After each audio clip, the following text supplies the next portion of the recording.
अयोध्या पौराणिक रूप से ब्रह्मा जी के मानस पुत्र मनु ने की थी, जबकि इसके जीर्णोद्धार और भगवान राम की जन्मभूमि के सटीक स्थान की खोज का श्रेय उज्जैन के राजा विक्रमादित्य को दिया जाता है, जिन्होंने सदियों बाद इस पवित्र नगरी और तीर्थों का पुनरुद्धार किया और मंदिरों का निर्माण करवाया।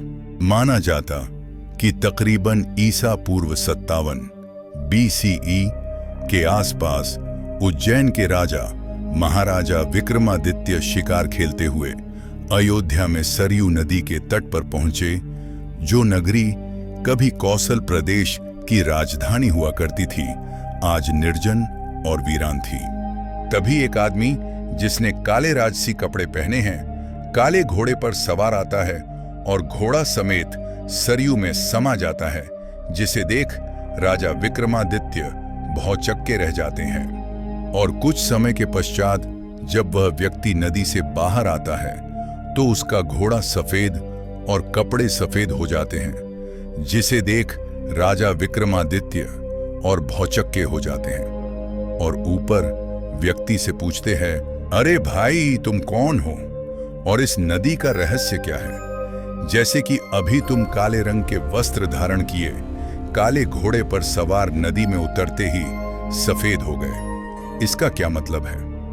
तब वह व्यक्ति बोला, राजन, मेरा नाम तीर्थराज प्रयाग है और अभी तुम जिस धरती पर खड़े हो यह प्रभु श्री रामचंद्र जी की नगरी अयोध्या है। अतः ये पवित्र तट सरयू नदी का है और 1 साल तक जब मैं लोगों का पाप धोते धोते काला हो जाता हूं तो इस पवित्र नदी में आकर स्नान कर लेता हूं और मैं फिर से पहले जैसा हो जाता हूं। अतः प्रभु श्री रामचंद्र जी की इच्छा है कि तुम इस नगरी को एक बार फिर से बसाओ और एक भव्य राम मंदिर का निर्माण करो, जिससे इस स्थान की महानता पूरे विश्व को पता चले।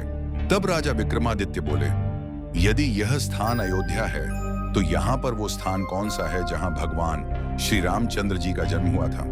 तीर्थराज प्रयाग बोले, एक गाय को इस तटीय इलाके के जंगलों में घुमाओ और जहां उस गाय के थन से अपने आप दूध रिसने लगे, समझ जाना वही राम जन्मभूमि है। और उस व्यक्ति की बात मानकर राजा विक्रमादित्य एक गाय को लेकर अयोध्या की जंगलों में घूमने लगे और गाय जहां जहां इशारे करती वहां वहां भगवान राम के पद चिन्ह होते गए, जैसे हनुमान घड़ी, सीता रसोई आदि। और अंत में वह जगह आता है जहां गाय के थन से अपने आप दूध रिसने लगा और राजा विक्रमादित्य समझ गए कि यह वही जगह है जहां प्रभु श्री रामचंद्र जी का जन्म हुआ और वह जगह राम जन्मभूमि में कहलाई। जहां राजा विक्रमादित्य ने एक भव्य मंदिर का निर्माण करवाया, जिसको बनाने में कई वर्ष लगे, और राजा विक्रमादित्य द्वारा अयोध्या में बनवाया गया राम मंदिर एक भव्य नगर शैली का पत्थर का मंदिर माना जाता था।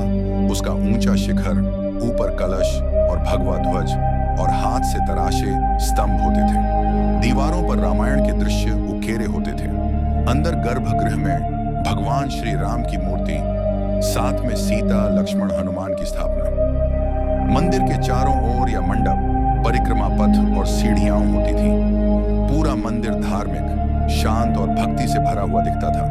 तभी कालांतर में तकरीबन 1526 ईस्वी में आगे की कहानी जानने के लिए चैनल पर बने रहें। लाइक, शेयर और सब्सक्राइब करना ना भूलें। जय श्री राम।